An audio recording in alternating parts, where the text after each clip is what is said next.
pembuatan video ini merupakan tugas dari mata kuliah Hukum Bisnis dengan tema Hukum Perikatan.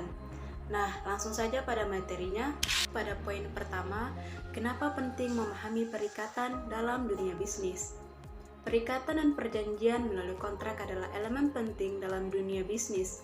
Mereka memberikan kepastian hukum, perlindungan kepentingan, dan kerangka kerja yang jelas dalam menjalankan bisnis. Kontrak bisnis yang baik akan membantu menghindari sengketa, melindungi hak dan kewajiban, serta memberikan kejelasan bagi semua pihak yang terlibat.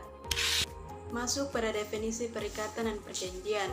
Perikatan lahir karena adanya perjanjian atau karena adanya undang-undang, sehingga perikatan sendiri adalah suatu hubungan yang timbul dari perjanjian antara dua pihak, di mana pihak yang satu berhak menuntut sesuatu dan pihak lain berkewajiban untuk memenuhi kebutuhan tersebut. Sedangkan perjanjian sendiri, menurut pasal 13 ayat 13 KUH Perdata, perjanjian adalah perbuatan yang mana satu orang atau lebih mengikat dirinya kepada satu orang lebih. Secara umum, perjanjian adalah suatu hubungan hukum yang timbul dari perjanjian, yang pada akhirnya melahirkan hak dan kewajiban di antara kedua orang atau lebih. Syarat sah perjanjian menurut pasal 1320 KUH Perdata terdiri atas 4, yaitu pertama, adanya kesepakatan, sepakat bagi mereka yang mengikatkan diri. 2. Kecakapan untuk membuat suatu perikatan. Cakap dalam hal ini artinya paham akan hukum atau dewasa.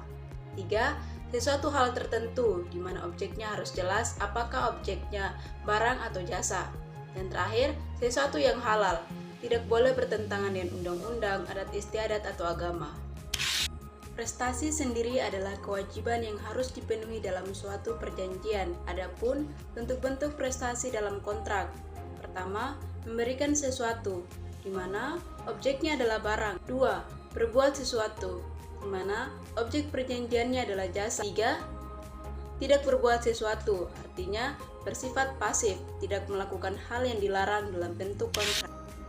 Wan prestasi adalah mereka yang tidak melaksanakan apa yang menjadi kewajibannya dalam suatu perjanjian atau kontrak yang disepakati bersama.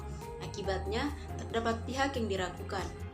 Kemungkinan-kemungkinan yang dapat dituntut oleh pihak yang diragukan. Pertama, pembatalan kontrak saja. Kedua, pembatalan kontrak saja disertai tuntutan ganti rugi.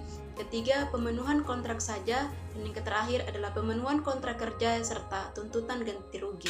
Selanjutnya, jenis-jenis perjanjian. 1. Perjanjian sepihak dan perjanjian timbal balik. 2. Perjanjian bernama dan perjanjian tidak bernama. 3. Perjanjian obligator dan perjanjian kebendaan. 4. Perjanjian konsensual dan real. 5. Perjanjian cuma-cuma dan perjanjian atas beban. 6. Perjanjian formil. 7. Perjanjian campuran atau kontraktus suis generis. 8. Perjanjian penanggungan atau borgtocht. 9. Perjanjian standar atau baku. 10. Garansi.